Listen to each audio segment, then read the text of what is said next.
Hi, everybody. Right, it was D-Day, and I wanted to post up about D-Day. Saw a lot of posts about D-Day. Uh, just wow, it's always worth remembering those that um, had the moral fortitude to fight uh, against evil, and really reminds me of Richard. And so that's what we want to talk about today is my son Richard, our son Richard, the Fort Bliss whistleblower soldier, um, who was, his life was taken from him on Fort Bliss. He was in his barracks room and they forcibly removed him because he was a whistleblower and they were cartel operatives. They were cartel operatives infiltrated in our military. And I posted about that lately and today. Um, and they took him downstairs to the arms room. It's a soundproof room. It's down in the basement. They took his life, and they trafficked. And I know I've just been doing this for so long, and I have to say it every time. And they stole his body off of Fort Bliss, and they trafficked it to Juarez for disposal. Evidence indicates they wanted to cash in on him before and after his death. And there was indication of organ harvesting and also VA death benefits fraud. And of course, other fraud across the border, like for unidentified migrants, um, uh, humanitarian aid, COVID aid for biological. They really are fraudsters that that really take advantage of anything that's meant for good, and they take advantage of it. So let's get into the conversation. It's been a wild night. I know it's really late again, but it just couldn't be helped because we are getting information in so fast and we have to check it out. We have to check it out. We have to absorb it. We have to chew on it a little bit. And that takes a little time. And the amount of information that we're putting out is just staggering. It's just really staggering because behind the scenes, we're also working on all of the legal aspects of this. So, just a lot going on, and that's why I'm coming on so late. I have to be fresh for all of the articles and the paperwork and all of that. So I'm sorry that you get the 1:30 the 1:30 part of me. Um, so let's go on, make sure I can see any comments on here. I know I could set this up different, but um and I'm on, and thank you for coming on so late. We have loads of breaking news, and one of the big breaking news is that Sam Medrano, the judge in the Walmart mass shooting case, and we know because of Joe Spencer. Joe Spencer was the alleged shooters, Patrick Crucius, Patsy's lawyer in both the state and the federal cases. And because of earning your trust, and being on here diligently, we have received a lot of information, and some of that information is in the forms of audio recordings. And they have been confirmed to be absolutely true and reliable. And Joe Spencer admits, confesses, you can say he confesses in one, and I posted it up. Uh, Joe, just search Joe Spencer and on find Richard Halliday and it'll come up. So Joe Spencer confessed in one of these audios that he had told um, Judge Medrano and Judge David Guadarrama that he would get on the case. He was offered the case. He would get on the case of the Walmart mass shooting, of taking Patrick Crucius. This is before there was even a taxpayer fund for it, right? A taxpayer fund. He said, I told them that I would get on the case, but not for nickels and dimes. No, I want an open checkbook. And so, when you have that kind of recording where he's naming names, right? Judge Sam Medrano, Judge David Guadarrama, and you have Joe Spencer.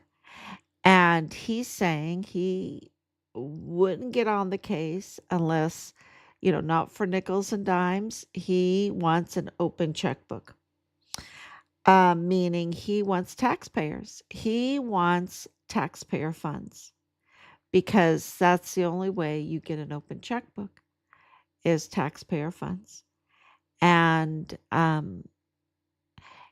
so the shooting happened on August 13th, and I know we just had D-Day, the 6th of June, and today is my mother-in-law's birthday, June 7th.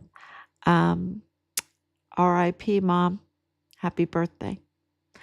I had a really wonderful mother-in-law, really wonderful.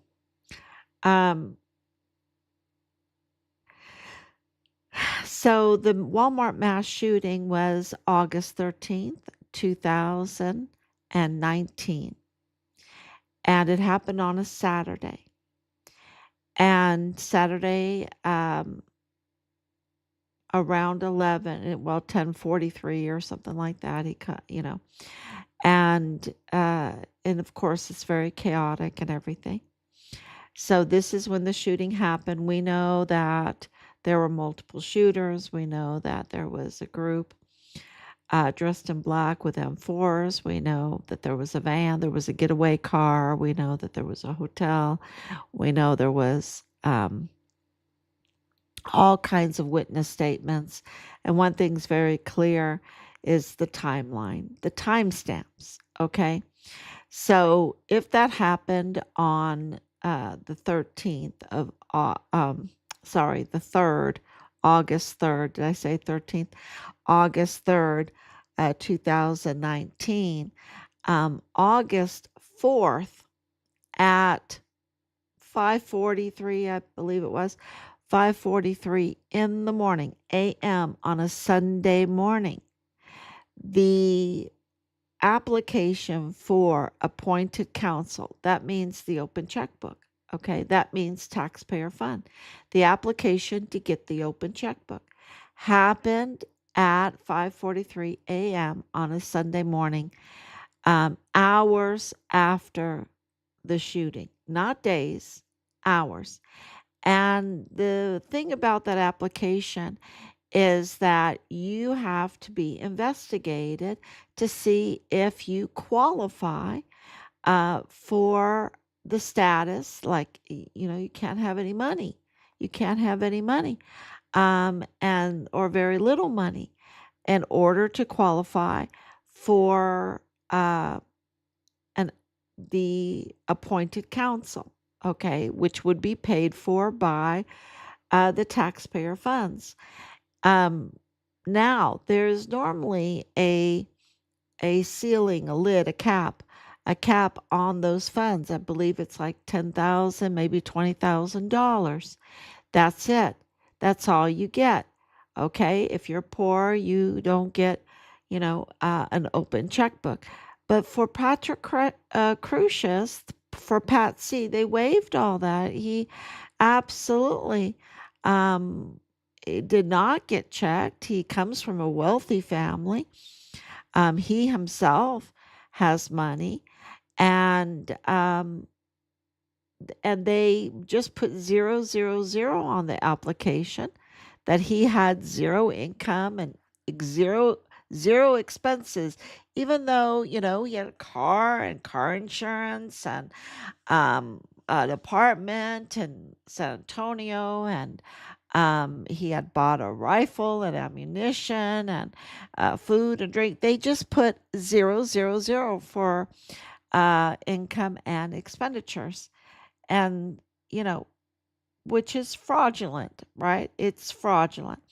And they did it so quick, so quick, because that Monday, um, Joe Spencer was already in the courthouse. Okay.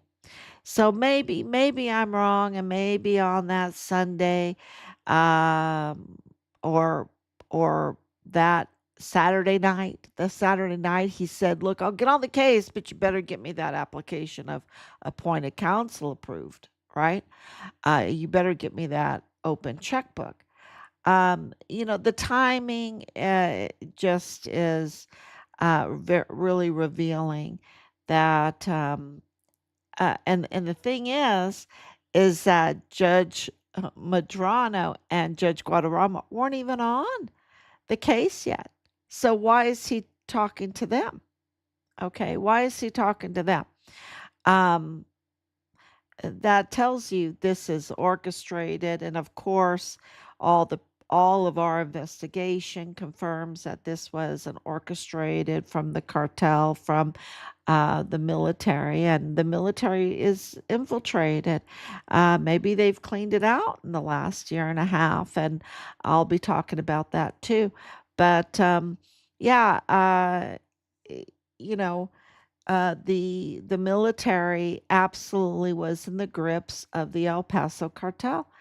Um, the El Paso cartel, which is an alliance, it's um, you know, operative is Alejandra de la Vega Foster, okay? And then, of course, her husband, Paul Foster. And then you have, of course, Woody Hunt and Rick Francis. And, you have uh, these people with means and established in there, and they're up to no good. They're absolutely up to no good. And they're up to no good with the likes of Beto O'Rourke and Bill Sanders. And of course, that goes to Oprah and the Duartes and the Obamas, and that with Jeffrey Epstein's Zorro Ranch, all of the things that we have laid out for everybody, clearly. But the El Paso cartel made alliances with the El Chapo arm of the Sinaloa cartel, made alliances with the CJNG, which is the flesh peddlers, the flesh eaters.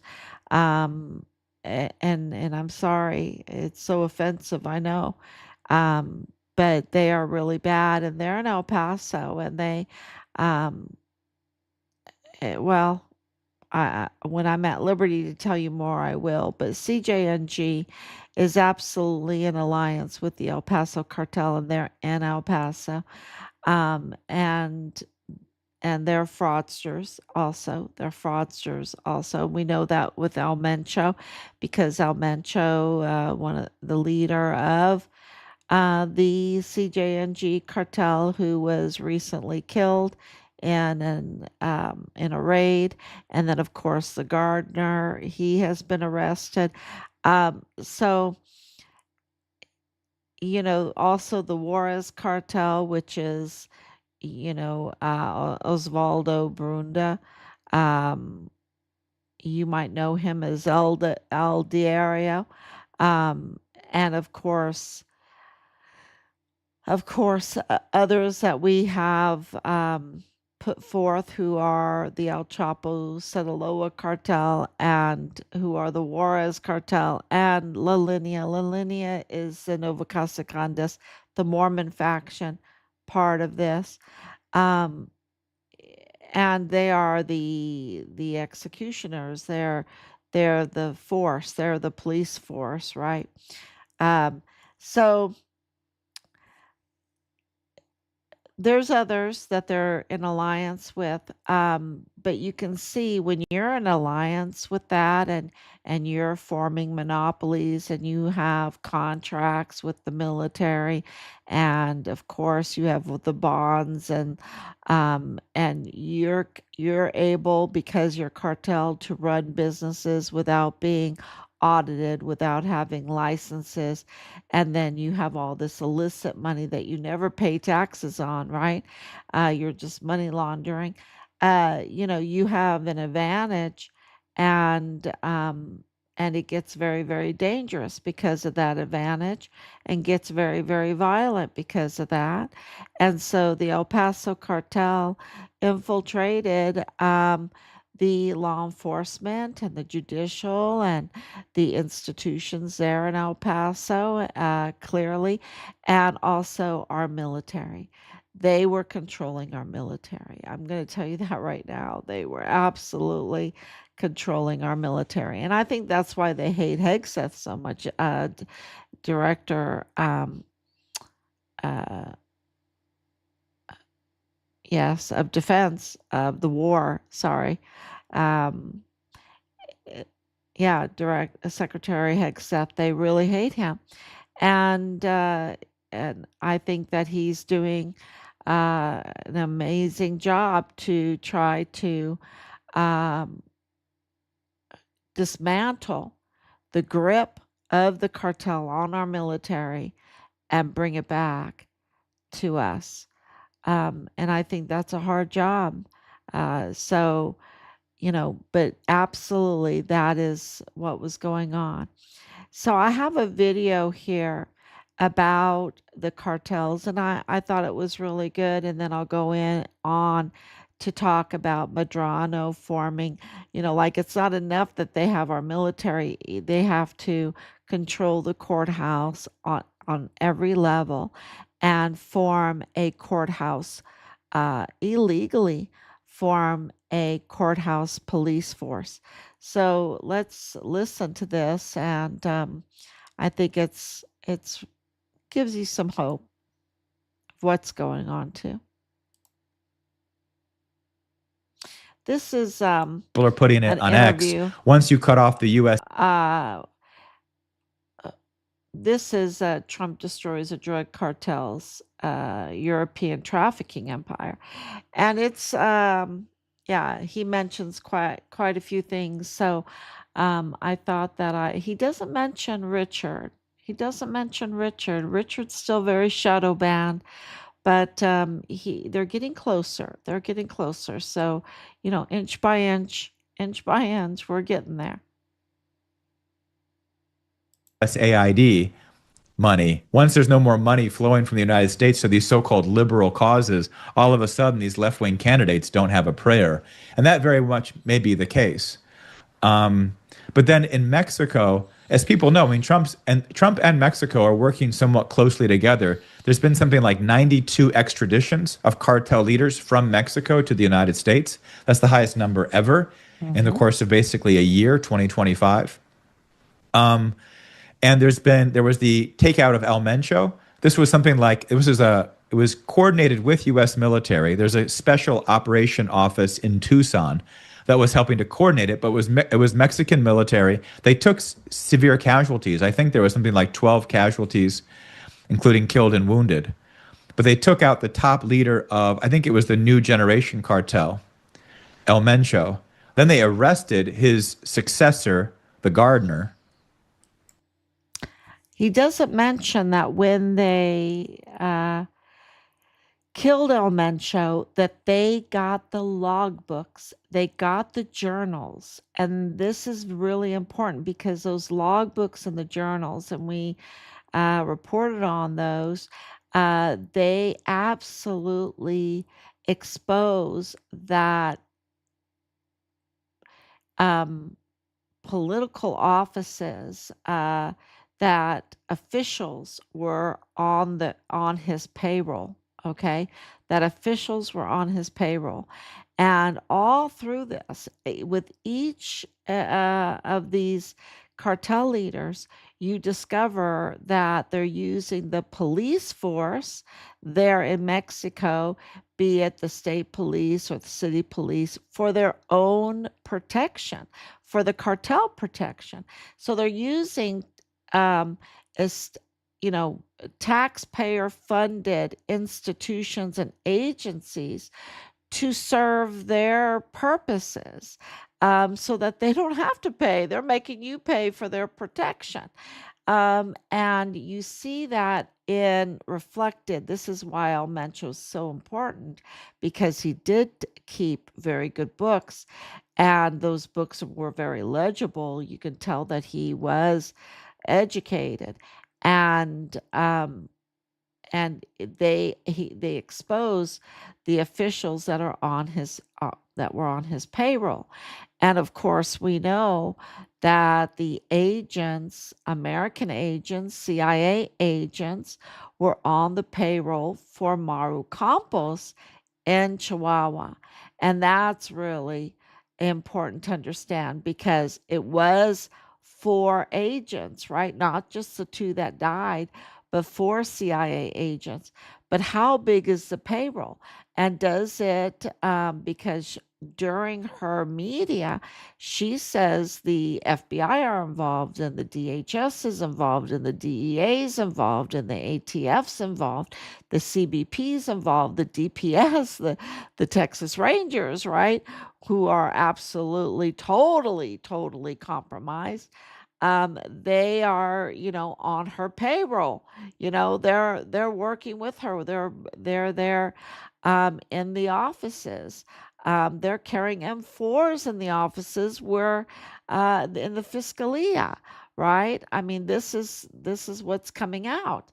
And so they were using our agencies on both sides, in Mexico and in the US. They were using our police forces, our agencies, our intelligence agencies, agents, that we pay a wage to, but they were also, going on rogue operations, conducting rogue operations. We know that the CIA, they were already on like 3 rogue operations, the rogue drone operations. And we know that they weren't about the laboratory, because they never shut down the laboratory. And we know that it was an ambush that killed them. So, um, yeah, this is, uh, so revealing. So let's listen to him some more. Just in April. So there's a real prosecution. But at the same time, we know that it's not just the cartels. The cartels are an embedded aspect of Mexican culture and politics. They run entire areas of Mexico. There was an actual personal anecdote. A friend of mine, his sister lives in Mexico, and it wasn't her specifically, but someone she knew. They had a divorce settlement in the court, and the court ruled for, I think, the wife, the woman. But the guy went and appealed to the cartels, and the cartels reversed the decision. Wow. And so, like, it gives you a sense, right, of how these cartels are deeply embedded into the actual social contract and structure of Mexico. So that goes up from the lowest levels of villages and towns in Mexico and neighborhoods, as a traditional old world mafia would, that keeps the peace, so-called, but you pay for, to the highest levels of Mexican government. So the governor of Sinaloa, Rocha Moya, and 9 other top, so the sitting governor of a leading Mexican state and an ally of the current president, Sheinbaum of Mexico, they're of the same political party. He was indicted. He went into hiding, and 9 other political leaders were also indicted. 3 or 4 of them now have turned themselves in Tijuana to American law enforcement officers, and the likely expectation is that they're doing that because they're turning state witness against this entire operation and apparatus, where political leadership are directly involved with the Mexican drug cartels. So this. Wow. So, and we know that they had a grip on our military, and we know that they orchestrated the Walmart mass shooting to target President Trump. And we know that Richard was reporting on that along with the criminal trafficking, and that's why they had to silence him. He wouldn't put up with this cartel world. And so I think that that's important because of what the breaking news is, that Sam Medrano used the bailiffs in the courthouse. Of course, each judge gets to pick their own bailiff, and he did the Council of Judges. He was leading the Council of Judges, and he decided that no, that's not enough. We're going to blur the lines between all the bailiffs, which are not always equal. You know, some of them are the city, or and some are district. So they're not right. So anyway, he really blurred the lines with the DA's office, right? With the DA's office has a police force there, a police presence there, also in the courthouse, and so he put it all together, seemingly blurring the lines, and created a Council of Judges agency, which would consist of these bailiffs with, it seems like it, blurred lines with the DA's police.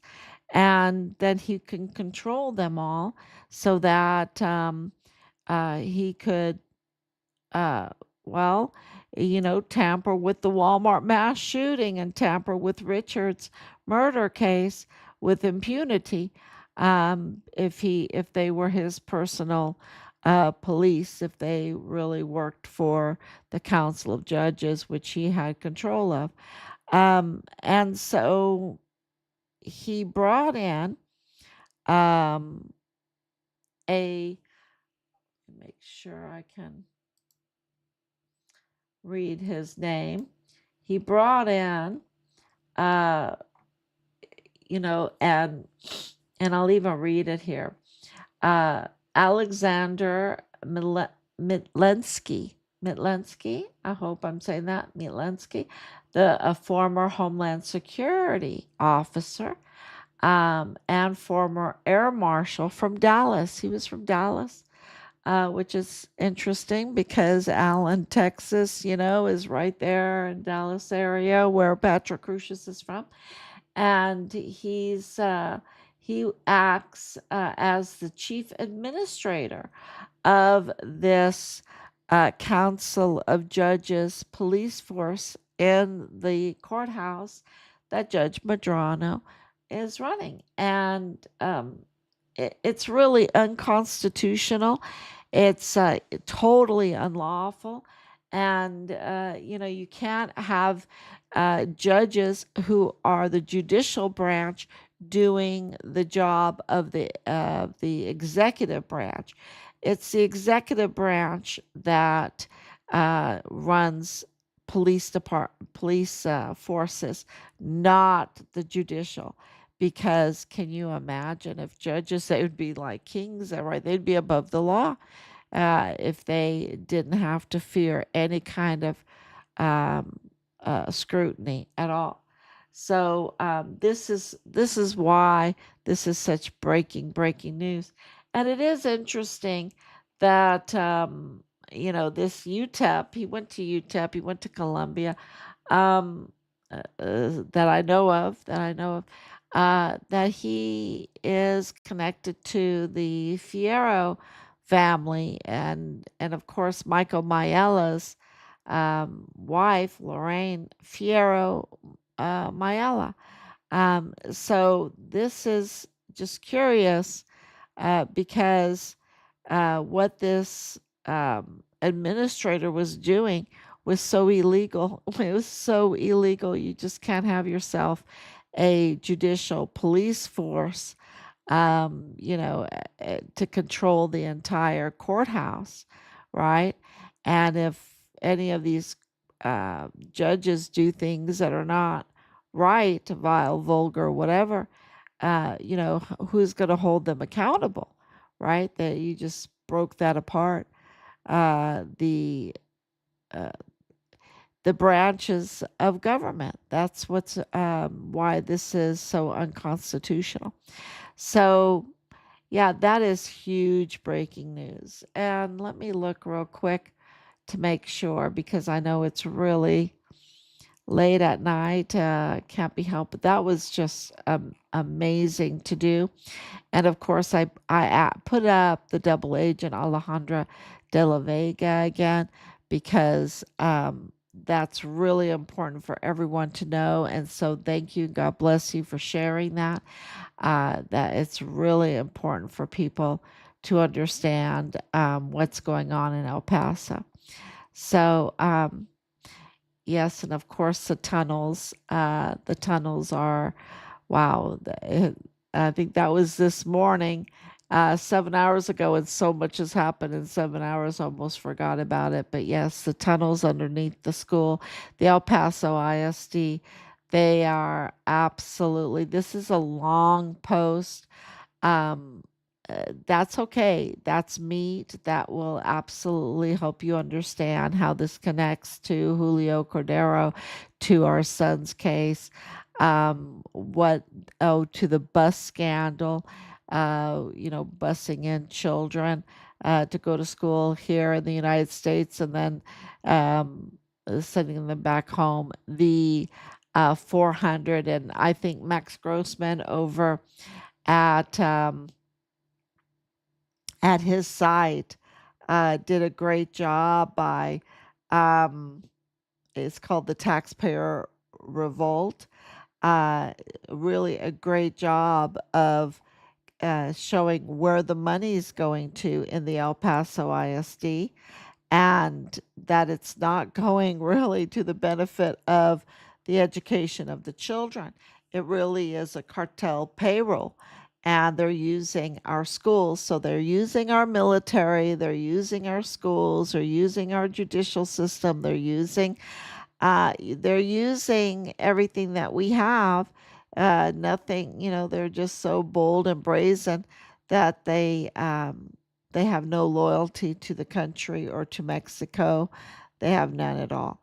So, and this really, once you read through it and you understand it, um, you'll you'll understand um, really what's happening at the borderland because it's the epicenter. It really is the epicenter, and then you'll understand what happened to Richard, and that all the false narratives that they were trying to give people and still do um, are false. They're absolutely false. So he's a true hero and a whistleblower. And President Trump said so in the letter. That's right behind my shoulder. So I think that that is all for tonight, y'all. It's been really a super full. My cup runneth over. Absolutely full day. And I just want to thank everybody for sharing. And I even posted that too. I, just had this moment today where I just was like, oh my gosh, thank you so much, everybody, for sharing our posts and supporting us through all of this. Uh, you know, it's just means the world to us and to our country.